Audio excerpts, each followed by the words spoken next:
Mapagpalang araw mga kaiwaga. Ito ang kwento ni Dado. At bago natin simulan ang kwentong ito, malaking tulong na po sa amin ang like and share. Ganun na rin ang comment ninyo sa kwentong ito. Simulan na natin. Panahon ng 1987, lugar ng Cebu. Si Dado ay lumaki sa pamilyang mangingisda, kaya naman kahit nung kabataan niya, sumasama na siya noon sa paglaot sa gitna ng karagatan upang manghuli ng isda. Paraan niya na rin yun upang makatulong sa kanyang mga magulang. At kung hindi nyo na maitatanong, ang kanyang itay ay isa ring veteranong manggagamot. Subalit hindi sila umaasa sa bigay ng mga tao. Kaya naman nagsusumikap ang kanyang mga magulang na sa kabila ng kanyang pagtulong roon, lumalaot pa rin ito upang maitaguyod ang kanilang pamilya. At doon ay unti-unting natutunan ni Dado ang lahat ng kaalaman ng kanyang tatay. Simula sa mga simpleng orasyon, patungo sa malalakas na usal, pangkumbate, malalakas na balabal at proteksyon, ay binigay rin sa kanya ng kanyang itay nang may basbas ng galing sa itaas, gayon din sa mga gabay nito.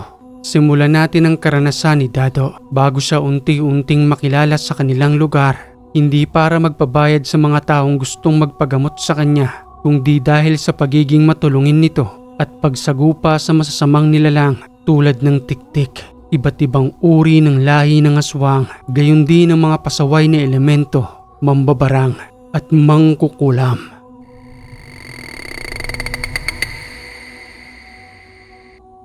Anak, Dado, gising na. Lalaot na tayo. Aaga pa po tay, ang sarap pa pong matulog. Akala ko ba excited kang sumama sa akin sa laot? Kagabi pa lang nagpapaalam ka na. Tapos ngayon naginigising kita eh. Parang ayaw mo naman yatang sumama. Sasama po ko tay, saglit lang po at maghihilamos lang po ko. Anong oras na po ba? 4:00 na ng madaling araw, anak. Bilisan mo na't sisikat ng araw maya-maya. Aabutin tayo ng terik ng araw sa gitna ng karagatan. Mabuti man lamang kung mabilis ang bangka natin. Opo tay, ako na po magbibitbit ng mga baon natin. Susunod na po ako kaagad. O siya, sige, doon na tayo magalmusal sa bangka habang patuloy tayong naglalayag. Maya-maya pa'y tatakbong sumunod na nga itong si Dado. Bitbit ang kanilang baong pagkain. Pinagtulungan nilang itulak ang kanilang bangka patungo sa dagat. Dahil sa hindi naman ito kalakihan, na kaya ang 2 o 3 tao sa bangka. At habang patuloy na nga silang naglalayag sa karagatan, binuksan ni Dado ang daladala nilang termos na may laman na itong templadong kape. Binigyan ng 1 baso ang kanyang itay at tinabutan ito ng kanilang dalang tinapay. Sabay silang nagalmusal habang tumatakbo ang bangka. Madilim pa ang paligid ng mga oras na yun at ang ilaw na gamit lamang nila sa karagatan ay ang kanilang daladalang ispat na habang patuloy silang naglalayag, patuloy rin nilang iniispatan ang unahan ng bangka upang maiwasang makabangga ng kahoy o kaya naman ang mga buya sa gitna ng dagat. Yun yung mga kawayang nakatayo sa dagat, may pabigat na bato na may mga palapa sa ilalim dahil ang mga paraang yon doon naninirahan ng mga isda na maaari nilang mabangga at maaaring makasira ng kanilang bangka. Patanong na wika pa ni Dado sa kanyang itay habang umihigop ng mainit na kape at kumakain ng tinapay. Ang lamig ng hangin ngayon ni tay no, palibas sa madaling araw pat madilim. Siya nga po pala tay, matagal na po ba kayong pumapalaot para mangisda? Matagal na, anak, binata pa lang ako eh. Sumasama na rin ako sa lolo mo para manghuli ng isda. Hanggang sa magkaroon ako ng sarili kong bangka. Ito lang rin kasi ang kinagisnan kong hanap buhay. Tinuro sa akin ng lolo mo. Pero po itay, di ba nanggagamot din po kayo? Nagbibigay naman po sila ng pera sa inyo, di ba nakikita ko? Bakit hindi nyo po tinatanggap? Para po sana hindi na kayo maglayag. Para po manghuli pa ng isda rito. Gumising ng madaling araw. Dahil hindi talaga siya ganun kadali eh. Sarap-sarap ng tulog tapos gigising tayo ng umaga para lang ibunsod ang bangka at maglayag dito sa gitna ng karagatan. Siguro anak, hindi mo pa lubusang maunawaan kung sasabihin ko sa'yo. Pero bibigyan na rin kita ng konting kaalaman dahil balang araw darating ka rin naman dito eh. Ano po yun itay? Alam mo Dado, anak, ang pagiging manggagamot ay hindi pinapalit ng kabayaran dahil ang kaalamang natutunan ko ay binigay lang rin sa akin ng libre ng lolo mo. Kung baga pagsasaling lahi, nakuha natin ng libre ang kaalaman na nanggaling sa itaas, kaya ibigay din natin ng libre sa iba upang sa gayon kahit papaano makatulong tayo. Kahit na nga lang sa ganung paraan, di ba? Tama po kayo ron itay. Pero yung oras po na ginugugol nyo po ron, syempre po naabala rin kayo imbis na nakakapaghanap buhay. Tama po ba ako ron? Tama ka naman anak. Yun nga lang syempre, kung ano yung sinumpaan mong tungkulin at kung bakit binibigyan tayo ng lakas, kakayanan at kaalaman ay galing sa itaas. Kaya lahat ng yun ay ginagamit ko lang, hindi para sa pangsariling interes. Oot may mga oras na dapat ay tinatrabaho ko na lang, pero inilalaan ko sa panggagamot. Subalit ang kapalit naman nun, hindi tayo pinapabayaan ng Panginoon. Ginagabayan niya tayo, di ba hindi ka naman nagugutom? Minsan-minsan marami tayong nahuhuling isda. Ibig sabihin lang nun anak, kapag tumulong tayo, may mas mabuting buhay na naghihintay sa atin. Marahil ay hindi yun nakikita ng iba sa ngayon at ang lahat ng kabayaran ay hindi lang dito sa lupa, pati na rin sa langit. Doon naghihintay ang reward. Naunawaan mo ba anak? Naunawaan ko naman po tay, ganun po pala yon. Kapag natutunan ko na rin po yung panggagamot, hindi rin po ako hihingi ng bayad. Tutulong po ko sa ibang mga taong nangangailangan dahil alam ko rin po yung hirap ng buhay. Tulad po ng sa atin, dahil binigyan po ko ng kakayanan, itutulong ko na rin po sa iba. Kaysa naman po wala akong maitulong, di ba? At yun na yung paraan ko. Mabuti naman anak kung gayon. Malapit na tayo sa pinaghuhulihan natin ng isda kung saan marami tayong nahuhuli. Kaya ubusin mo na yung kape mo at maya-maya maglalaglag na tayo ng PC para kahit papano makapagsimula na tayong makapanghuli ng isda at maaga rin tayong makauwi kapag napuno natin tong lagayan. Nagpatuloy ngang mag-ama sa panghuhuli ng isda. Tinuruan si Dado ng kanyang itay na kahit papano sa murang edad ay pa isa-isang nakakahuli. Naku, nakakatuwa naman po ito itay. Nakakatatlo na po ako at ang sarap pong manghuli ng isda. Hindi ko lubos sa kalain na sa simpleng pamain na ito, nakakahuli ako. Tay, akin na lang po yung benta nito Tala ko naman po ng huli ng isda Oo na, sa'yo na yan. Ang inay mo na lang magbebenta. Tapos pag uwi niya, ibibigay na lang sa'yo ang kita mo. Pero syempre wag mong gagastusin kagad Gamitin mong pambaon sa school. Tuwing Sabado at Linggo ka lang naman makakasama sa akin Oo nga po itay. Gusto ko na sanang araw-araw sumama sa iyo para araw-araw kong may pera. Ikaw talaga anak. Sige na't ipagpatuloy na natin ang panguhuli ng isda. Unti-unti nang nagliliwanag para bago lubusang sumikat ang araw, marami na tayong nahuli. Pagpatak ng 10:00 ng umaga, nagpasya na ang mag-ama na umuwi ng kanilang tahanan. Dahil sa napuno na rin ang lagayan ng isda. Tuwang-tuwa si Dado ng mga oras na yon at habang patuloy nilang binabaybay ang karagatan papabalik ng kanilang isla, biglang huminto ang kanilang bangka na para bang may tinamaang matigas na bagay ang LSC. Kagad na sinilip iyon ng kanyang itay at tiningnan kung ano iyon. Subalit sa pagsilip niya, kakaibang nilalang umano ang nakadungaw sa kanya. Sambit pang wika ng kanyang itay nang bigla itong mapahinto. Nang makita niya ang mukha ng nilalang na naninirahan sa gitna ng karagatan. Ikaw? May nagawa ba kami upang maging dahilan ng pagpapakita mo sa akin?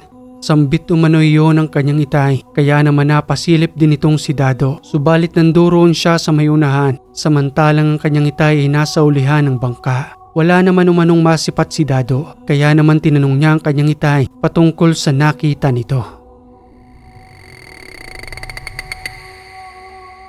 Ano po yun itay? At sino po yung kinakausap niyo riyan? Wala naman po akong makita rito Kanina ko pa sinisilip ang ilalim ng dagat. Huwag kang sumilip anak, hayaan mo lang si tatay rito. Titingnan ko kung may gagawin siyang masama sa atin at kung meron, malilintikan sa akin ang isang ito. Bagyang nanahimik si Dado dahil na rin sa kakaibang reaksyon ng kanyang itay. Hindi niya alam kung bakit hanggang sa maya-maya pa. Inilapat niya ang kanyang daliri sa dagat. Gumuhit ito ng pakros roon, sabay bumuka ang kanyang bibig na para bang may inuusal hanggang sa magkaroon ng tilamsik ng tubig at magkaroon ng bahagyang ipo-ipo sa ilalim ng dagat. Maya-maya pa, muli nang pinandar ni tatay ang bangka at bumalik sa kanyang pagkakaupo na para bang wala lang nangyari. At nang makarating na nga kami roon sa tabing pangpang, sinalubong naman kami ni inay na may bitbit na batya kung saan nililipat ang mga huli naming isda. Palaisipan sa akin ang mga nangyaring yon at hindi ako makatulog nang makarating kami sa bahay. At nang dahil sa pagod at maagang pagising sa madaling araw, maaga kaming natulog ni tatay upang kahit papano'y makapagpahinga. Samantalang si inay naman nagtungo sa palengke upang ilako ang isda. Alauna na nang muli kaming magising. May nakahanda ng pagkain doon. Nakabalik na pala si nanay at niyayaya na kami upang kumain ng tanghalian. Alina kayong dalawa rito. Kanina pa rin akong gutom na gutom. Hinihintay kong magising kayo. Lagpas 12:00 na. Napasarap ang tulog ninyo. Ang akala ko nga ay kumain na kayo sa inanda kong pagkain dito. Aabutan ko pa rin pala itong may takip. Wow, ang sarap naman po niyan, inay. Piniritong isda na may sausawang tuyo at kamatis. Nakakatakam naman. Tay, halika na po. Nakakagutom na yung pagkain eh. Sige na anak, susunod na ako. Paghihilamos lang si tatay. Maya-maya pa'y sabay-sabay na nga silang kumain at nang matapos na nga sila roon, tumulong si Dado sa paghuhugas ng pinggan at nang matapos sa kanyang gawain, iniabot sa kanya ng kanyang inay ang benta ng nahuli niyang isda. Tuwang-tuwa si Dado habang nagsasalita ng, Ang dami po pala nito, Nay. Sobra-sobra po ito. Pangbaon lang po yung kailangan ko. Kaya po itong iba, ibibigay ko na po sa inyo. Hindi ko naman po kailangan yan eh. Mas marami po kayong pangangailangan dito sa bahay. Salamat anak, Dado. Ang sabi kasi ng tatay mo sa akin, kapag naibenta ko na raw ang mga isda, ibigay ko raw ang kaparte mo. Opo, inay. Pero ang dami po pala. Akala ko po konti lang eh. Sapat na po sa akin ito. Para lang po may pangbaon ako sa eskwelahan. Kahit pambili lang ng banana Q, ayos na po sa akin. Nasaan na po pala si tatay? Nagtungo roon sa bangka niya. May tinitingnan yata sa ulihan ng kanyang bangka. Ganun po ba? Saglit lang po, inay ha. Susundan ko lang po roon si tatay. O sige anak, Dado. Maraming salamat uli rito ha. Wala pong ano yun, inay. Para po talaga yun sa inyo ni tatay. Sige po. Tatakbong nagtungo sa may pangpang si Dado at nang makarating sa kanilang bangka, kita niya ang kanyang itay na pasilip-silip roon. Tinitingnan ng malapit sa may LC. Nagtungo rin siya sa may parting yon at napansin niyang tila ba may kagat o kalmot ng isang nilalang na maaaring matalim ang ngipin na naninirahan sa ilalim ng karagatan. Pagtatanong pa ni Dado nang makita niyang bakas na iyon. Nasira po itay ang pintura ng bangka at ang ehe ng LC. Bagya pong nabaliko. Ano po ba yung nakita nyo kanina, itay? Yung kinakausap nyo po ron sa gitna ng dagat kanina. Palaisipan pa rin po kasi sa akin eh. At yung ginawa nyo po sa may dagat, pinagmamasdan ko po kayo. Na para bang nang maiihip po kayo sa dagat, bigla pong nagkaroon ng maliit na hipo-hipo at may tumalsik pong tubig na parang galing sa isang buntot. May malaking isda po bang bumangga sa atin? Meron anak, hindi ko na lang sinabi sa'yo baka matakot ka. Ano po ba yun, itay? Isang nilalang na sila ang hari sa ilalim ng karagatan. Hari o reyna, pareho lang sila ng kakayanan. Hari o reyna? Yung mga nababasa mo sa libro, may katotohanan sila. Hindi naman masusulat ang mga yan kung wala ni isang nakakakita. Tulad ko, may kakayanan akong makita sila. Parang tulad din natin, may mga taong pasaway at meron din namang mabuti. Kaya yung pumigil kanina sa pagtakbo natin, isang lamang dagat na para ring tao. Dalawa sila, isang Shokoy at isang Sirena. Marahil ay mag-asawang dalawang yon. Siguro ayaw nila tayong nanduroon. Hindi ko alam kung bakit eh. Dahil hindi sila nakipag-ugnayan sa akin. Nakatitig lang sila ng matalim at para bang galit na galit. Wala naman tayong ginawa, di ba? Nanghuli lang tayo ng sapat na isda para sa pang-araw-araw nating pangangailangan. Ibig niyo pong sabihin, itay, yung may malaking buntot at may mga kamay din po na parang tao? Oo anak. Pero sa tunay na buhay, hindi ganoon ang itsura nila. Hindi sila mukhang tao, mukha rin silang isda na may kaliskis ang buong katawan at hindi ganoon ang kamay nila. Mas maliit kaysa sa atin. May mga matatalim din silang ngipin na parang tulad ng sa mga isda. Ganun po pala yun? Ibig sabihin po, itay, delikado po sila. Delikado sila dahil paminsan-minsan ay kumukuha sila ng tao. Minsan ang akala ng iba nalunod lang ang tao sa gitna ng dagat o kaya naman ay tumaob ang bangka. Pero may mga dahilan yon. Siguro napagkamala nila tayong nagpapaputok roon o kaya naman ay inaabuso ang karagatan. Pero nagpakilala na ako kanina sa kanila. Yun nga lang hindi sumagot Niwala man lamang maayos na reaksyon. Pero sa tingin ko naman hindi na nila tayo muling gagambalain. Sana nga po, itay. Totoo po pala yung mga ganun. Akala ko talaga mga nakasulat lang sa libro o kaya sa comics. Paano po yan, itay? May gasgas na po yung bangka at liko na po ng bahagya yung ihi ng LC. Kaya po pala dahan-dahan ang takbo natin kanina. Ako nang bahala rito anak. Papatungan ko na lang to ng pintura at itutuwid ko ng bahagya ang ihi ng LC. Pinanood lamang ni Dado ang ginagawa ng kanyang itay. May natira pa naman silang kunting pintura at nang matapos ngang mapinturahan niyon, binunot naman ang ihi ng LC at saka unti-unti itong itinuwid. Maya-maya pa'y natapos na nga iyon. Dumating naman ang kanyang inay habang nagmamadali na tinatawag ang kanyang tatay Eloy. Eloy, tapos ka na ba riyan? May pasyente sa bahay. Maluba ang kanyang karamdaman. Kaya kung maaari lang bilisan mo na't magtungo na tayo roon. Hinihintay ka na ng pasyente.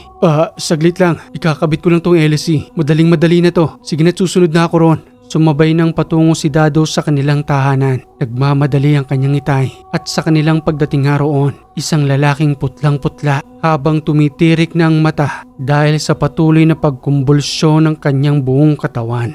Eloy, tulungan mo kami. Ang anak ko, kanina pa siyang ganyan. Nagtungo lang siya sa plaza upang maglaro ng basketball. Pero nang umuwi, kanya na ang nangyari. Bigla na lamang siyang bumagsak roon sa may pintuan at hindi na namin alam ang gagawin kundi tumakbo na lamang na patungo rito. Kagad yung pinulsuhan ng kanyang tatay Eloy at nang malaman niya kung ano ang mga nangyari, kagad na tinawag ang nagbigay ng karamdaman. Maya-maya pa, biglang tumigil ang pagkumbulsyon, kumunot ang noo habang masama ang titig kay Eloy. Wika pa ng sumanib na espiritu sa katawan ng kanyang pasyente. Huwag kang makialam, Eloy. May pagkakamali sa akin ng batang ito. Siya ang nobya ng aking anak at niloko niya yon. Pinaglaruan niya kaya dapat lamang siyang parusahan. Wala kang karapatan para panghimasukan ang buhay ng mga kabataan. Kinakailangan nilang pagdaanan yon upang pare-pareho silang may matutunan sa buhay. Anong ginawa mo sa batang ito? Gusto mo na bang kunin ang kanyang kaluluwa? Tama ka. Hindi niya maaaring saktan ang anak ko. Madalas siyang umiiyak dahil sa hindi niya minahal ng tunay ang aking anak na babae. Ano namang magagawa natin kung hanggang doon lang ang relasyon nila at hindi natin yun maaaring ipilit at hindi ka pwedeng makialam dahil ba sa may kakayanan kang ganyan, pasasakitan mo ng binatang ito? Eloy, alam kong nakikilala mo na ako. Oo, kilalang kilala kita. Alam ko kung sino ka at kung nasaan ang tahanan ninyo. Inihintay ko lang na magkamali ka. Paano ba yan? Nakatali ka na ngayon sa spiritual kong panali at nakapako ang kamay at paa mo. Kayang-kaya kitang pasakitan ngayon o kaya naman ay paslangin. Yun ay kung hindi mo tatanggalin ang ginawa mo sa batang ito. Maniwala ka sa akin, hindi ko babanggitin ang pangalan mo. Pero pag ginilit ko yung leeg mo, sigurado kong paglalamayan ng iyong katawan. At wala silang alam na dahilan kung paano kang namatay. Bagyang nanahimik ang nagpapasakit. Binanggit ng kanyang tatay Eloy kung anong uri ng kapangyarihan ang ginamit sa kanilang anak. Ito ay uri ng mangkukulam, gumagamit ng itim na mahika, mga kagamitan, buhok, damit at kung anumang uri ng gamit ng isang gusto niyang pasakitan. Kinukuha niya iyon habang ikinukonekta sa isang manika upang doon ay pasakitan ng kanyang ginagambala. Ibinulong ng kanyang tatay Eloy kung sinong mangkukulam na iyon na gumagambala sa kanilang anak. Muling wika pa ng kanyang tatay Eloy. Ngayon ho ay alam niyo na. Malapit lang din ho sila sa inyong tahanan at araw-araw din ninyong nakikita. Ano ho bang gusto ninyong gawin ko? Pasakitan ko ho ang kapitbahay ninyo para bigyan natin ng matinding leksyon at pagkatapos ng lahat ng yon, puksay na natin na parang ipis para kahit papano mabawasan man lamang ang masasamang nilalang sa paligid natin. Huwag niyo na po siyang paslangin. Pakiusapan niyo na lang po na tanggalin na lamang ang ginawa sa aking anak. Ayaw ko rin naman na kami pa ang naging dahilan ng kanyang pagpanaw. Alam niyo ho nanay, wag ho kayong makonsensya dahil wala hong konsensyang mga ito. Tingnan niyo na nga lang ho ang nangyari sa anak ninyo. Wala kayong kaalam-alam na kapitbahay niyo na palang nanggagambala sa kanya. Hindi niyo man lamang alam na mangkukulam pala yun. Sa tagal ko na hong naninirahan dito, marami pa ho akong alam pero hindi ko lang sinisiwalat ang mga pangalan nila. Hinihintay ko lang na magkamali sila at ang pasyenteng matungo rito, doon ko ipaaalam ang mga tunay nilang pagkatao. At hindi lang ho yun. May mga aswang rin hong naninirahan sa ating lugar at meron din namang mga dayo. Sa ngayon ay tahimik pa sila pero kapag kabilugan ng buwan, doon sila umaaligid sa bawat tahanan. Kaya mag-iingat sila sa akin dahil kapag akong nakaharap nila, sigurado akong may kilalagyan silang lahat. Pinakiusapan na lamang ng kanyang tatay Eloy dahil ang nagpapasakit na iyon ay kumari pa ng nanay ng pasyente. Subalit hindi ito madala sa pakiusap. Nagmamatigas pa ang mangkukulam at nagpapanggap na mas malakas siya kay Eloy kahit na ilang porsyento lang ang kanyang kaalaman kung ikukumpara sa manggagamot. Hinamon pa siya nito na makipagkumbati espiritual upang magkaalaman umano kung hanggang saan ang kanilang kakayanan. Sambit pang wika ng mangkukulam. Wala na akong pakialam kung kumari-kuman ng nanay ng batang yan. Ang sa akin lang, kailangan niyang pagbayaran ng pananakit na ginawa niya sa anak ko. At kung ayaw mong tumigil Eloy, hinahamon kita sa kumbate espiritual. Tingnan lang natin kung hanggang saan nga bang kakayanan mo o isa ka lamang maliit na nilalang para sa akin. Parang sa dating ng pananalita mo gusto mo yatang ako pang magpakumbaba at tumingin ng tawad sa ginawa mo sa binatang ito. Hindi naman maaari yon. Ikaw ang nagkasala. kaya kinakailangan mo tong pagbayaran. Pagbibigyan kita, kung hindi nga lang dahil sa kumari mo kanina ka pang nangingisay dyan at nakakaramdam ng pagkairita dahil sa lakas ng orasyon na ipapataw ko sa'yo.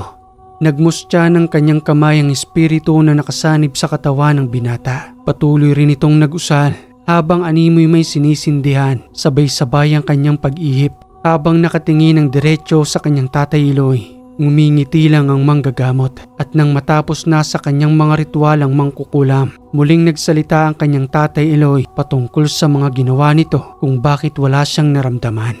Yun na ba yun?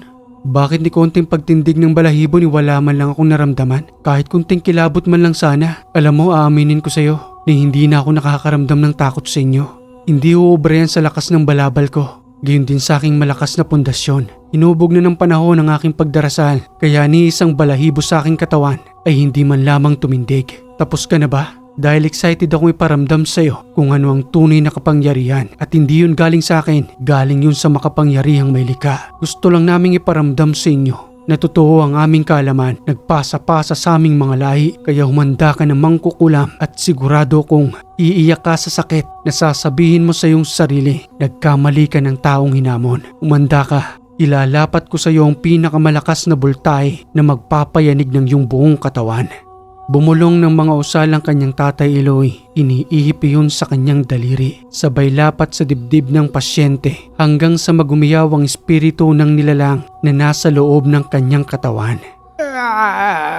Ang sakit. Itigil mo na ito. Hindi ko nakakayanin, Eloy. Patawad. Hindi ko na ulitin ang ginawa ko. Pababayaan ko na ang nangyari sa mga bata. Itigil mo lang ang nararamdaman kong ito.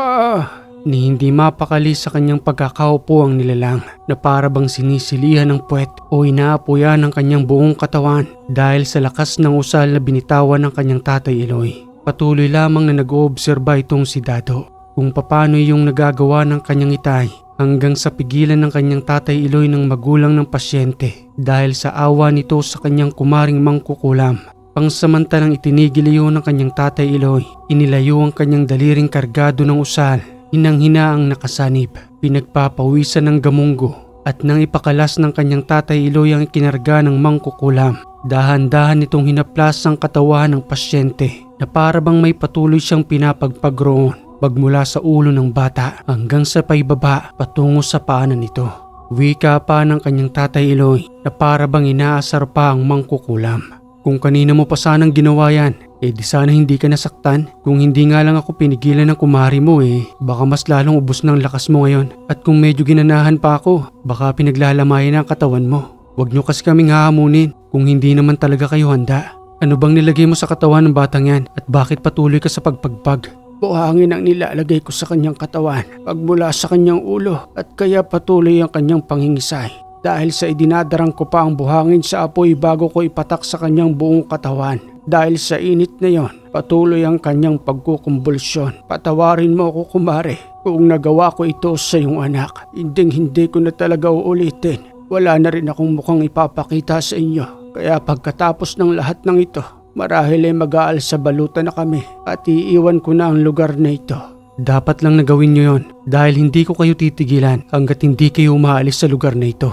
Pero bago kayo umalis, kinakailangan muna nating sunugin ang lahat ng gamit mo para naman sa paglayo ninyo at kung saan man kayong lugar mapadpad, wala na kayong iba pang magambala. Naririnig mo ba ako?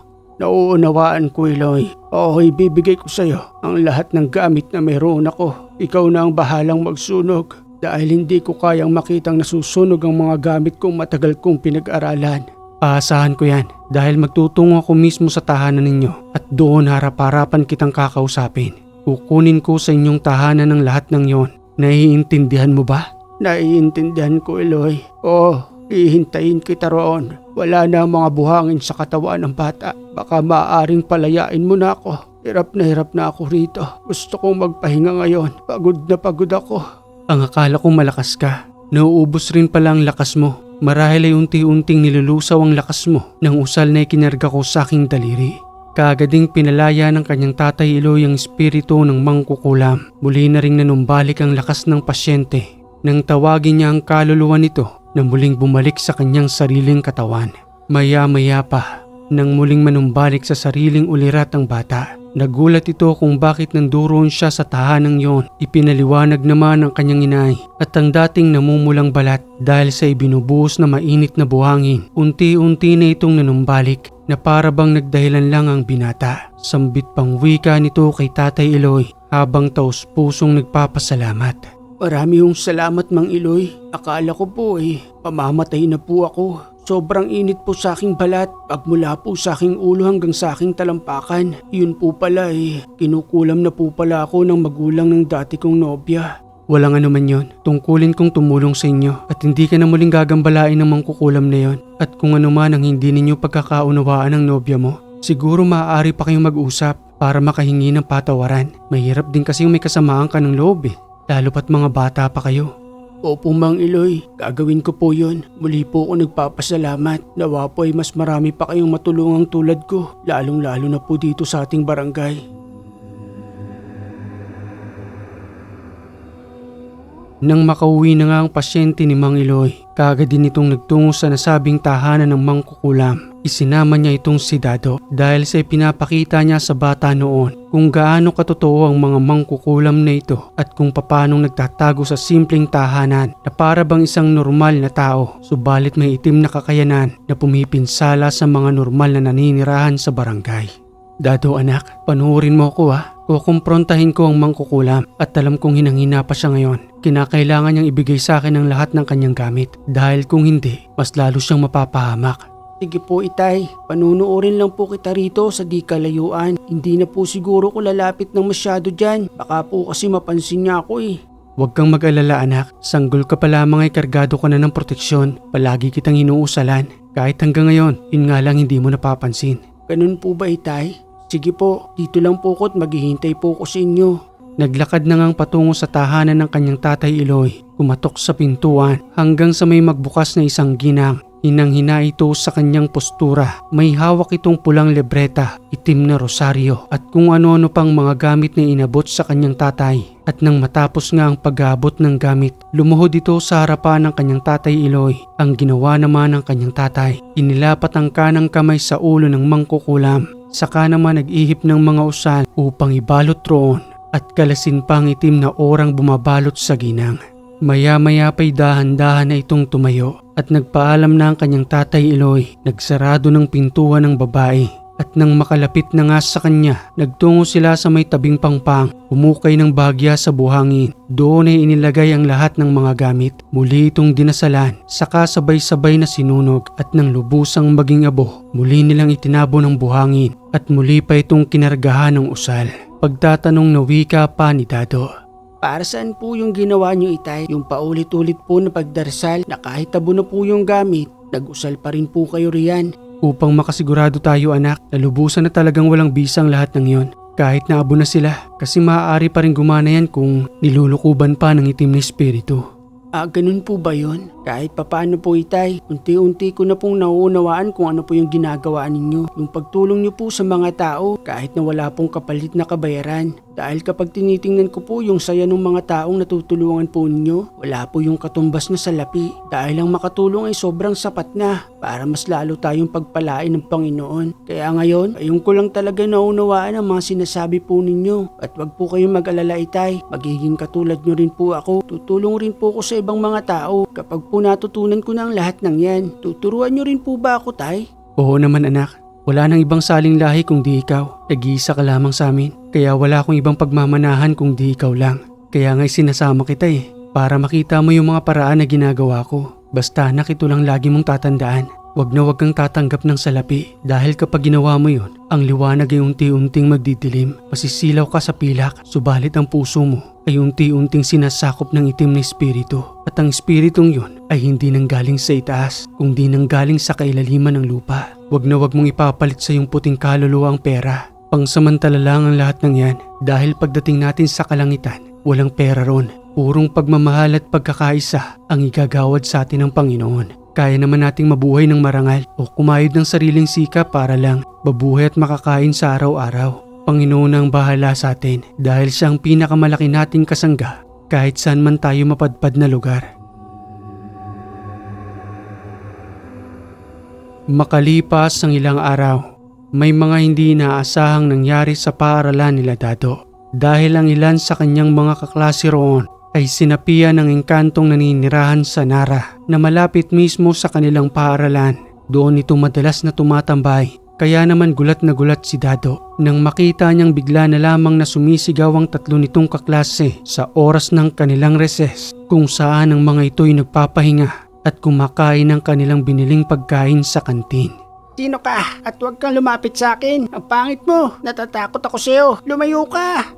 Dagli namang tinawag ni Dado ang kanilang guro. Kaagad na pinigilan ng pagwawala ng mga estudyante. Hanggang sa utusan ng guro si Dado na dali-daling magtungo sa kanilang tahanan upang tawagin ang kanyang itay at tulungan ang mga kabataang iyon na sinapian ng engkanto na naninirahan sa isang malaking narang malapit sa kanilang paaralan. Tatakbo siyang nagtungo sa kanilang tahanan at nang makarating nga roon, nagpapahingang natutulog pa ang kanyang itay dahil sa pagod pa ito na nanggaling sa pangingisda, subalit pilit niya itong inalog at tinawag ang pangalan upang mabilis itong tumayo at matulungan ng kanyang mga kamag-aral. Tatay Eloy, kailangan po kayo ng mga kaklase ko. 3 po sa mga yun sinasapian po ron sa aming paaralan. Nagwawala na po sila at parang hindi na po nila kilala ang kanilang mga sarili. Ganun ba Dado? Sige, susunod na ako ron. Maghihilamos lang ako. Kaagad na kinuha ng kanyang tatay Eloy ang isang medalyon na nanduroon sa may altar. Ginagamit niya yun sa tuwing siya'y manggagamot. At nang makarating sa paaralan, kaagad niyang isa-isang hinawakan ng mga bata. Napahinto ang mga ito sa kanilang pagwawala at hindi makagalaw nang nanduro na sa kanilang harapan ng kanyang tatay Eloy. Hanggang sa may marinig silang animoy kabayo nang gagaling iyon sa 3 kabataan at siguradong sigurado ng kanyang tatay Eloy na ang naninirahan sa puno ng narang yon ay mga tikbalang at naisip na paglaruan upang saniba ng katawan ng mga bata. Mga tikbalang, kung ako sa inyo, layuan nyo na ang mga batang ito. Nakikiusap ako. Kalikasan na lamang ang bantayan ninyo at huwag na ninyong pakialaman ang mga tao. Lalong-lalo na mga batang ito. Wala pa silang muwang sa mga nangyayari. Gawin nyo na lang akong kaibigan at magtulungan tayo. Siguro naman nakikilala ninyo ko dahil sa hindi naman kalayuan ng tahanan namin dito. Isang malaking tinig ang lumabas sa bata. Pilit pa rin itong nagpupumiglas na para bang isang malakas na kabayo. Subalit nakatali na sila sa panaling espiritual ni Mang Eloy. At nang magsalita ang nilalang, malaki ang boses nito na malayo sa kabataan. Sambit pang wika ng tikbalang. Makipagkaibigan, kung kaya mong kunin ang ginintuan naming buhok, makikipagkaibigan kami sa iyo. Subalit sa estado mong yan, isa ka lamang manggagamot, mas may kakayanan kami sa iyo. Dahil kami ang tagapagbantay ng kalikasan at ng mga naglalakihang puno rito. Kaya pwede namin gawin ang gusto namin gawin. Hindi mo kami kontrolado. Ang pakiusap ko lang naman sa inyo huwag nyo nang pakialaman ng mga bata rito. Tahimik silang nag-aaral at nagpapahinga sa malalaking puno. Siguro naman tingnan nyo lang sila. Hindi yung pati yung kanilang katawan ay sinasaniban pa ninyo. Huwag nyo naman sana akong galitin at maliitin ang pagiging manggagamot ko. Dahil kaya ko kayong palayasin sa mga naglalakihang puno ng narang ito, gamit lamang ang isang pako. Anong gagawin mo sa pako? Kakargahan mo ng usal at ibabaon mo sa puno ng nara? Hindi mo kayang sirain ang aming tahanan. Protektado ito ng aming kapangyarihan. Nag-iisa ka lang. 3 kami na malalakas na tikbalang. Sige kayo rin, kung ayaw ninyong maniwala sa akin dahil sa maliit ang tingin ninyo, pwede ko kayong subukan. Sisirain ko lang isa sa inyong mga tahanan dito. At hindi nyo na ito mababalikan. Nakikipagkaibigan ako sa inyo. Pero mukhang ayaw nyo yata sa akin. Hindi ko naman kukunin ang ginintuang buhok ninyo para lang kayo mapasunod. Ang pakikipagkaibigan lang ay sapat na. Magbibilang ako ng 5. Kapag binunot ko ang pako sa aking tagiliran, kagad ko itong ibabaon sa punong ito. At kapag nangyari yon, isa sa inyong kaharian ay magugunaw. Dahil lamang sa ikinarga kong usal sa isang pakong papas lang sa ilan pa ninyong mga kamag-anak roon. Nanahimik ang mga tikbalang. Nagsimula nang magbilang si Tatay Eloy at pagdating sa 3, pinigilan niyo ng tikbalang na muling nagwika sa kanya nang. Itigil mo ng pagbibilang. Aalis na kami rito at makikipagkaibigan na kami sa iyo. Huwag mo lang gawin ang pagpapako riyan. Mas marami pa kaming naninirahan sa puno at ayaw naming patay sila. ay madamay sa ginagawa namin. Sige na't pakiusap, susunod kami sa lahat ng iyong utos. Magiging kasama mo kami, gayon din sa iyong panggagamot. Madali naman pala kayong kausap. Mababait din talaga ang mga tikbalang at nakikipagtulungan. Sige na, tumalis na kayo sa katawan ng mga kabataang ito. Ibulong niyo sa akin ang inyong mga pangalan para sa kahit na anumang oras ay pwede ko kayong tawagin kapag kailangan kong tulong ninyo. Maya-maya pa'y naging maayos na ang kalagayan ng mga bata. Muli nang bumalik sa paaralan, samantalang ang kanyang tatay Eloy na iwan doon sa may puno na para bang may kinakausap pa siya roon. Marahil ay ang mga tikbalang na mga bago niyang kaibigan at makikipagtulungan sa kanyang panggagamot. Makalipas ang ilang taon, dahan-dahan ang itinuturo ng kanyang itay kay Dado ang kanyang kaalaman. Binigyan ito ng mga orasyon para sa kanyang pundasyon. Nang pagpatak niya sa 21 anyos, 2 buwan siyang patuloy na nagdasal, walang putol, upang mas patibayin ang kanyang proteksyon at pundasyon. Gayon din ang kanyang balabal. Binigyan din siya ng mga usal para sa sabulag. At nang makumpleto ang ilang buwang pagdarasal, nagtungo sila sa isang bundok malapit sa kanilang tahanan. Tiningnan ng isang malaking kuweba kung saan ay nagtutungo ang kanyang itay sa tuwing araw ng Biyernes Santo. Sabay silang nag-alay ng dasal roon hanggang sa magulat si Dado nang biglang may magliwanag sa kanilang harapan nang malapit na silang matapos sa kanilang pagdarasal. Sambit pang wika ng kanyang tatay Eloy. Huwag mong imumulat ang iyong mata, Dado. Tapusin mo ang dasal. Ipagpatuloy mong pagpikit ng iyong mata at pagkatapos mong magdasal, saka kadahan-dahang magmulat hanggang sa makita mo kung ano ang nagliliwanag. Nagpatuloy si Dado sa kanyang pagdarasal hanggang sa matapos na nga ito na sa unang pagkakataon nakakita siya ng nagliliwanag na anghel. Nandun ito sa kanilang harapan na may dalang mahiwagang tubig na sabay nilang iinumin. Pagkagulat ng wika pa ni Dado. Isang anghel? Tama ba ako sa nakikita ko, itay? Anghel ang nasa harapan natin? Tama ka, anak. Siya ang matagal ng anghel na nandirito, tagapagbantay at nagbabasbas sa atin.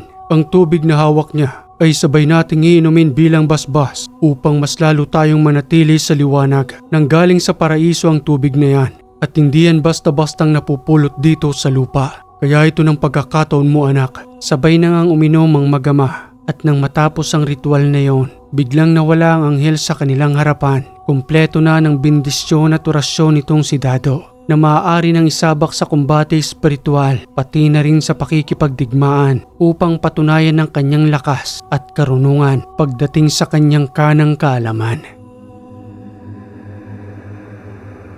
Hoy Dado, balita ko nang gagamot ka na rin daw. Ipinasa na raw sa iyo ang kaalaman ng iyong itay. Totoo ba yun, Dado? Totoo, maning. Sa katunayan nga hindi siya ganun kadali. Ilang buwan din akong patuloy na nagdasal, isang mahabang pasensya at mas malalim na pag-unawa. Dahil ang kaalamang yun ay hindi basta-bastang nakukuha kung saan-saan. Maaari mo rin ba akong turuan? Willing naman akong matuto eh. Sige na, Dado, para malaman ko rin kung paano ba ang panggagamot at makatulong din ako sa iba. Ano ka ba, maning? Hindi ito parang isang laro. Buhay mong nakasalalay rito. Dahil kapag nakipagkumbate spiritual ka sa mas bitiranong mga mambabarang, hindi lang ikaw maaaring mapahamak, pati na rin ang pasyente mo. At isa pa ang pagiging bertudes ko. Nasa lahi na kasi namin yun, nilaytay. Kaya mas mabilis akong natututo at nagagamit ng mas malalakas na usal. Bakit naman? Ano ba yung bertudes? Paano kung hindi ako bertudes? Matututo rin ba ako niyan?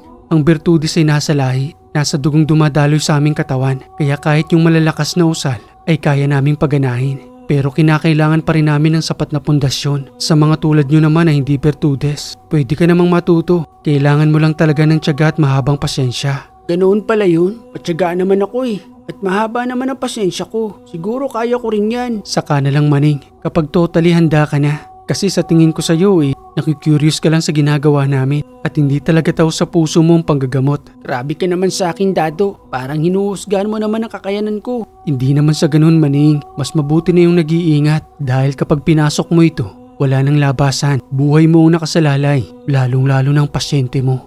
Isang araw habang naglalakad si Dado sa isang makipot na daan, may napansin siyang kakaiba sa kanyang nakasalubong. Ramdam na ramdam niya ang aura nito. At kitang-kita niya sa katawan ang pagtagos ng isang itim na anino. Nakatungo ito ng kanyang makasalubungan at sa kanyang paglingon. Wala na ang nilalang sa kanyang likuran. Napakabilis noon. Kaya naman nagtataka itong si Dado kung anong uri ba ng nilalang iyon dahil sa papahapon na dahan-dahan ang nilalamon ng dilim ang liwanag. Hanggang sa magpatuloy na lamang siya sa kanyang paglalakad. Subalit hindi pa man siya nakakalayo. May narinig siyang pagsigaw malapit sa isang tahanan kung saan niya nakasalubungan ng may maitim na anino na biglang nawala sa kanyang likuran. At dahil sa kanyang narinig na pagsigaw, dali-dali siyang bumalik roon. Tinungo ang kinaroroonan ng kanyang narinig hanggang sa tumapat sa kanyang harapan ang isang babaeng takot na nagtatago sa makipot na silong ng kanilang tahanan na may daladalang bulo ng kawayan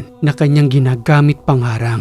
Pagtatanong pang wika ni Dado habang sinisilip roon ang babaeng patuloy na nagtatago. Huwag kang matakot sa akin. Itatanong ko lang kung anong nangyari. Ako nga pala si Dado. Siguro kilala mo naman ako, no? Baguhan lang ba kayo rito? Bagyang lumingon sa kanya ang babae. Gulo ang buhok nito na isang mata lang ang nakasilip sa kanya. Malumanay na pinakalma yun ni Dado hanggang sa magsalita ang babae patungkol sa kanyang nakita ng mga oras na yun kahit na nag-aagaw pa lamang ang liwanag at dilim nang makita umano ng babae ang kakaibang uri ng nilalang na nagawi sa kanilang inuupahang tahanan. Salamat sa iyo, Dado. Nagulat ako dahil may biglang sumulpot sa aking harapan. Nakakatakot siya. Itim ang kanyang kasuotan. May napakabahong amoy. At nang ipakita niya sa akin ang kanyang mukha, meron siyang paangil habang tila ba may mga haplas ng lana sa kanyang mukha at buong katawan. Hindi ko alam kung anong uri siya ng nilalang pero sigurado kong tao siya na nagpalit anyo. Saan nagtungo ang nakita mo? Doon sa may kakahuyan, nagmamadali siyang tumakbo nang sumigaw ako. Ang bilis niya, para siyang pusa na tuloy-tuloy sa kanyang paglundag. At sa talambuhay ko, ngayon lang ako nakakita ng ganoon. Wala pa naman ngayon dito si kuya dahil sa naghahanap buhay pa siya. Dalawa lang kasi kami naninirahan dito sa tahanang ito. Dayo lang kami, kaya sinubukan naming mangupahan. Ngunit sa mga oras na yon sa mga sinasabi ng babae, may kakaibang nararamdaman itong si Dado na para bang may tinatago ito sa kanya na hindi niya lubusang masabi. Hanggang sa nagtungo na lamang si Dado sa may kakahuyan, tiningnan kung saan umano nagtungo ang nasabing nilalang at sa kanyang pagdating roon, wala siyang nakita. Hanggang sa unti-unti nang lamunin ng dilim ang liwanag. Kaya muli na lamang siyang bumalik sa nasabing tahanan at sa kanyang pagdating roon, wala na rin ang babae ni hindi niya maramdaman ang presensya nito. Kaya umalis na lang siya roon at muling binaybay ang makitid na daan papauwi ng kanilang tahanan. O Dado, nandyan ka na pala. Halika na't kumain na tayo. Kanina ka pa naming hinihintay ng tatay mo. Sige po inay. Maghuhugas lang ho ako ng kamay. Masarap po kasi magkamay kapag piniritong isda ang ulam. Sabay-sabay na nga silang kumain sa 10 oras ng gabing yon. Subalit hindi pa man sila natatapos. May isang malaking batong lumagabog sa ibabaw ng kanilang bubungan. Ikinagulat nila yon. Dali-daling lumabas si Dado pati na rin ang kanyang itay. Hanggang sa may mapansin silang tila ba may nakasinding kandila sa di kalayuan. Kaagad nilang pinuntahan. At nang makarating, ramdam ng mag-ama ang bigat ng presensya at napapansin nilang tila ba may nagmamasid, nagbigkas ng mga orasyon at binitawan sa paligid hanggang sa may nahulog galing sa puno. Tatakbo nilang tinungo yon, subalit wala nang nilalang na kanilang inaasahang nagsindi ng kandila roon. Sambit pang wika ni Dado. Itay, mukhang ang lakas naman yata ng loob ng gumawa nito. Hindi niya ba alam na mayroon tayong kakayanang sagupain sila? Sa tingin ko anak, hindi nag-iisa ang nilalang na gumawa nito. Marami sila. Pansin mo bang itim na kandila? Sa paligid nito ay may mga bakas ng paa, may matatalim na kuko at mga paang maaaring nasa anyo ng tao. Marahil ay dahil sa mga nakakalaban natin, kaya nagkaisa ang mga yan. Mas lalo kong pagtitibayin ng proteksyon sa ating tahanan upang kahit ang iyong inay ay hindi madamay sa gulong ito. Mas mainam na yung handa kaysa gulatin tayo ng mga yan.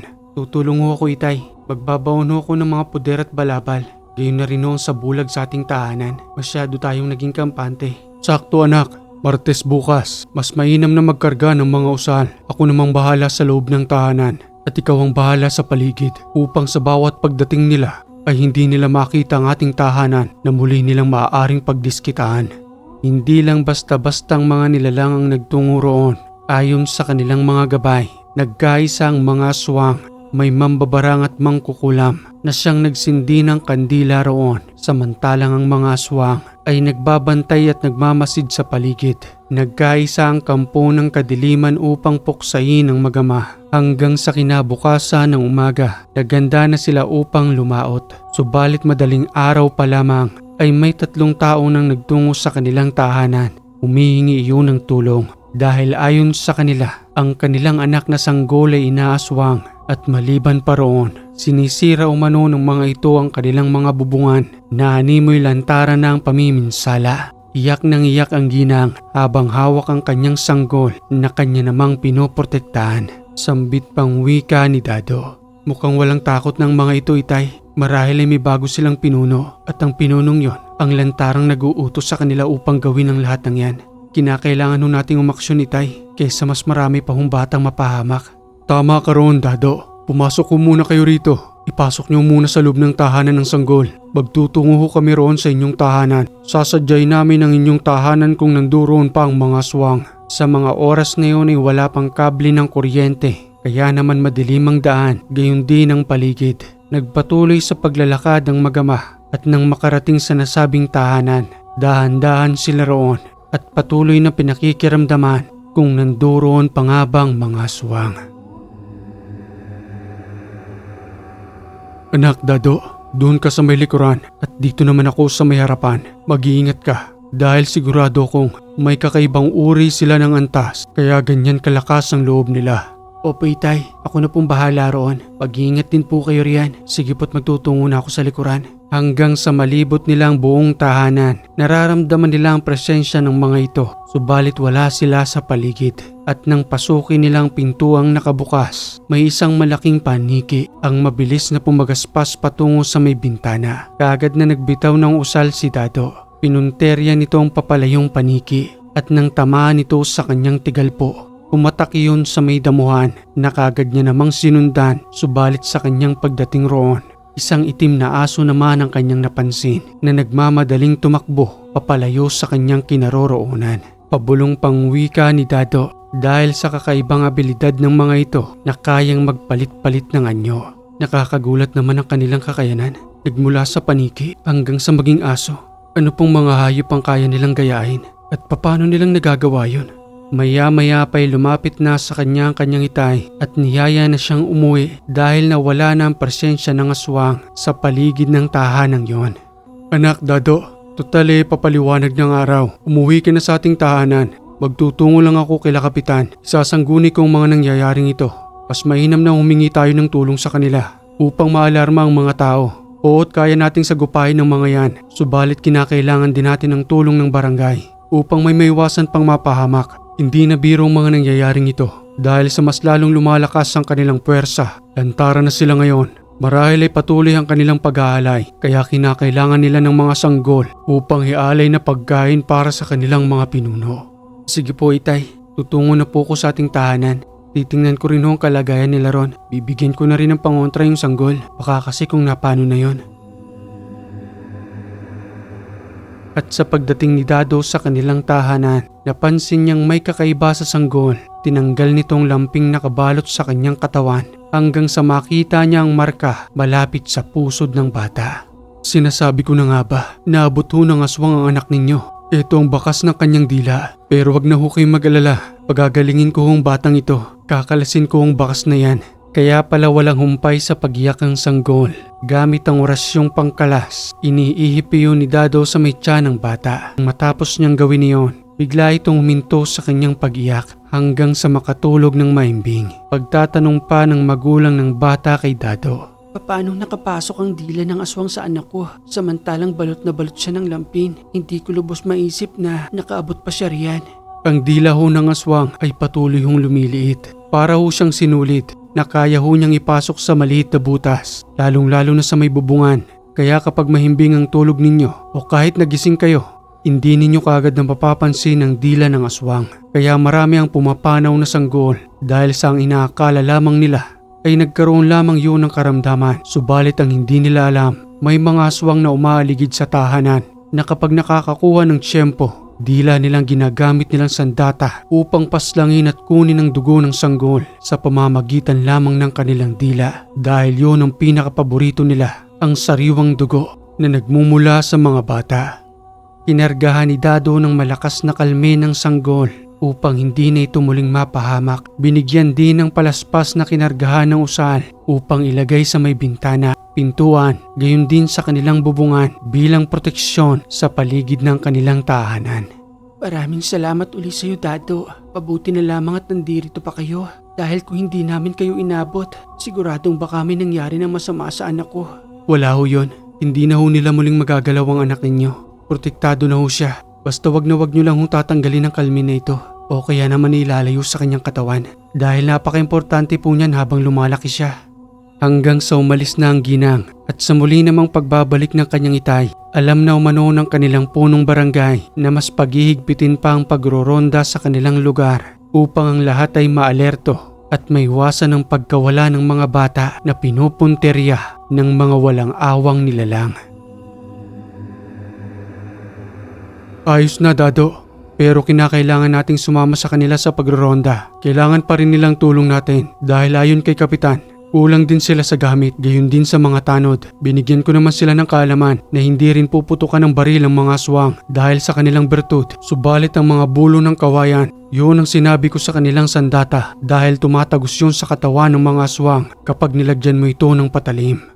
Ni hindi na nakapaghanap buhay ang mag-ama ng araw na yon. Kaya naman sa pagsapit ng gabi, sumama sila sa pagroronda sa kanilang sityo. Ginalugad nila ang bawat sulok, gayon din ang mga paligid ng tahanan at ang kanilang mga pinagsususpetsang mga aswang ay kanila ring pinuntahan upang bigyan ng babala. Sambit pang wika ni Kapitan nang kumprontahin ang apat sa mga ito na magkakatabi ang tahanan at iisang dugo na magkakamag-anak. Maabala namin kayo. Si Kapitan Celso ito. Pasensya na kung sa 10 oras ng gabi ay natungo kami sa inyong tahanan.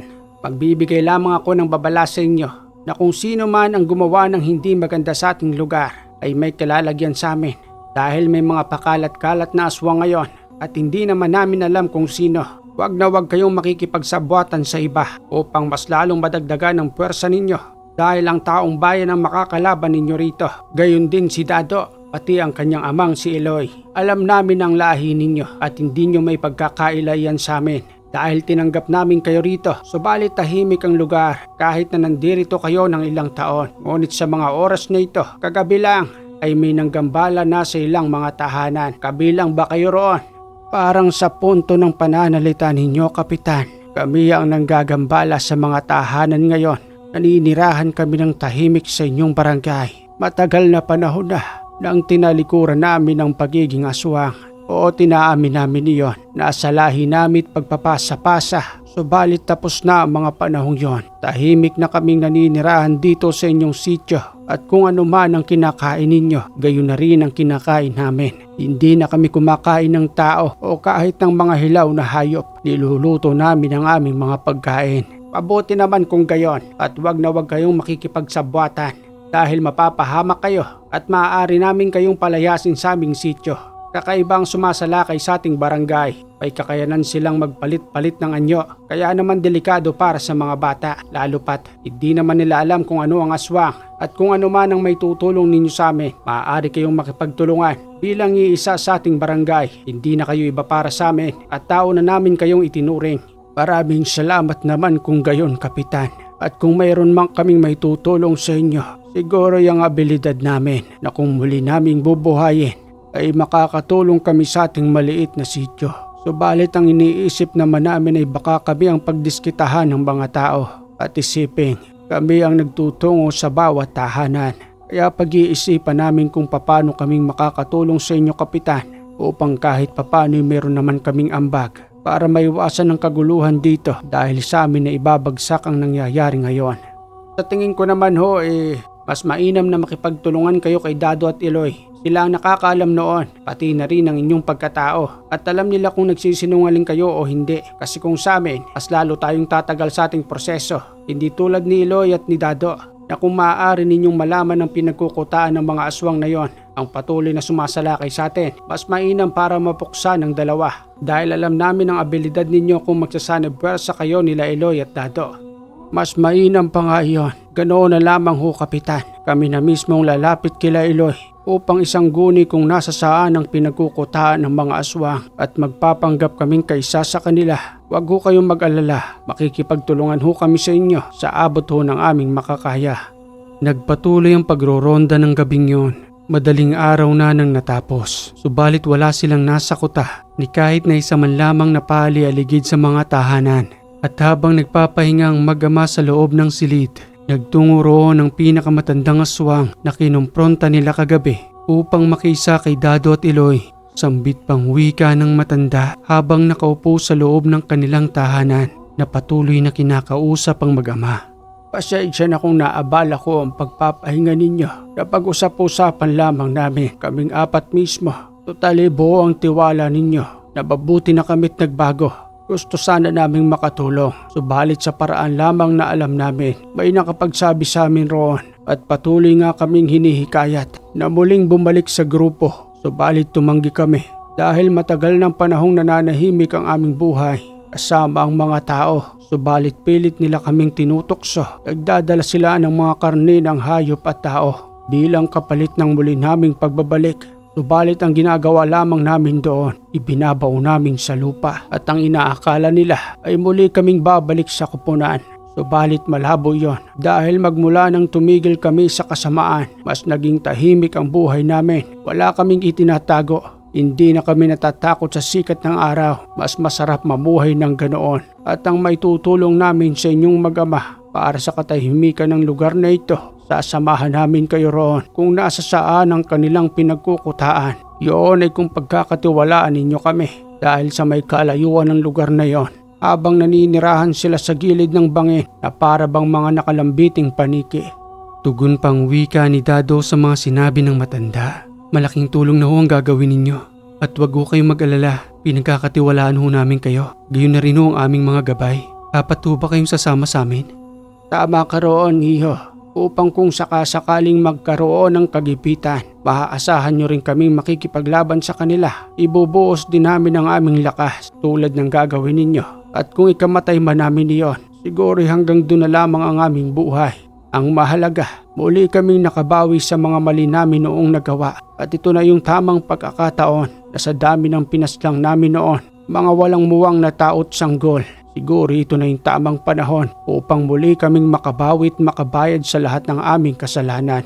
Sa pagkakataong yun ay nabuhayan ng loob ang mag-ama. Subalit bago sila sumabak sa matinding laban, kagad silang patuloy na nagdasal, nagkarga para sa kanilang buong katawan, pinalakas ang kanilang balaban, pundasyon at kabal, sandatang espiritual na maaari nilang gamitin sa pakikipaglaban. Makalipas ang ilang araw ay handa na nga ang mag-ama, pati na rin ang apat na nilalang na nagbagong buhay. Magkakasama nilang binaybayang daan patungo sa nasabing burol. Hapon na nang magtungo sila roon upang kahit papano ay mas tahimik nilang baybayin ang lugar hanggang sa makarating sa nasabing kuta ng mga nilalang.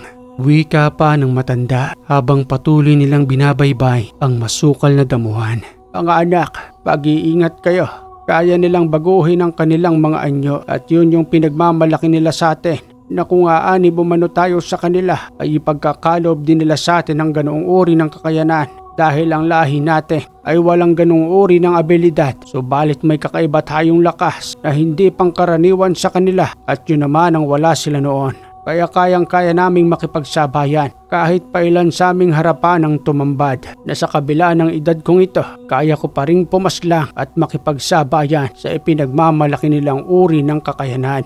Maya-maya pa sa patuloy nilang paglalakad, nakarinig sila ng malalakas na huni ng mga ibon. Palatandaan niyon na nanduroon na sila malapit sa lugar na kung saan ang pugad ng mga nilalang. At sa kabila ng kanilang dahan-dahang pagtungo roon, napansin pa rin sila ng mga ito hanggang sa may tumambad sa kanilang harapan, isang malaking bayawak at isang itim na baboy habang nanlilisik ang mga mata na kahit na hindi man magsalita ang mga iyon, alam nila na kabilang ang mga ito sa hinahanap nilang samahan ng mga aswang. Eto na sila ngayon. Umanda kayong lahat. Papapalaban tayo. Alam kong naghihintay lamang sila riyan. At sa paligid ng banging ito, ang iba'y animoy paniking nakalambitin na maya-maya lang ay may kanya-kanyang magliliparang patungo sa atin. Kaya ihanda ninyo ang inyong mga sarili at sandata. Pupuksay natin sila hanggang sa lubusan silang maubos. Umanda kayo, nararamdaman kong papalapit na sila. Kagad na pinaslang ni Tatay Eloy ang bayawak, hinabol naman ni Dado ang itim na baboy. May kalakihan niyon at ng kanyang masakuta. Kagad niya yung tinarakan ng espiritual na espadang waksim na animoy kidlat at patuloy na nag-aapoy dahil sa liwanag nito. Hanggang sa dumating ang karamihan na sa tansya ng dalawa ay nasa 46 laban sa marami. Subalit hindi sila nagpatinag, hinarap nila yon. Hanggang sa magtungo ang pinuno ng mga ito na siyang nag-uutos na pumaslang para sa kanilang pangangailangang laman. Wika pa ng pinuno habang kinukumpronta ang matandang aswang. Sayang tanda, kabilang ka na pala sa kanila. Tayo ang magkakalahi, subalit nagtraidor ka. Patitikman mo ngayon ang galit namin. Ang pinagsama-samang iba't ibang uri ng kakayanan ng pagiging aswang ay nasa aking mga kasamahan. Kaya nga hinihikayat kita. Dahil alam kong kakaibang lakas ninyo, subalit ilan na lamang kayo ngayon ang natitirang lahi. Pagbabayaran ninyo ang inyong kataksilan at kayong dalawang mag-ama, hindi na kayo makakalabas ng buhay rito. Ibabaw namin sa lupa ang inyong mga buto at pagpipirapirasuhin ang inyong mga katawan. Para sa aming alay, nakakatuwa lang isipin na ang mga katulad ninyo ay wala pa ring alam patungkol sa aming mga kakayanan. Tugon pa ni Dado sa mga sinabi ng pinuno. Anong akala mo sa sarili mo? Diyos, may limitasyon ng kakayanan ninyo dahil sa ginagamit ninyo yon sa kasamaan. Kaya naman sa mga oras nito, bilang na ang bawat minuto ninyo. Dahil sa hindi na namin kayo pakakawalan upang wala na kayong mapinsala, pati ba naman ang sityo namin, ginagambala na ninyo. Kaya ngayon pa lang, magdasal na kayo sa inyong mga anito, mga itim na ribolto't sungay na pinaniniwala ang Panginoon ninyo.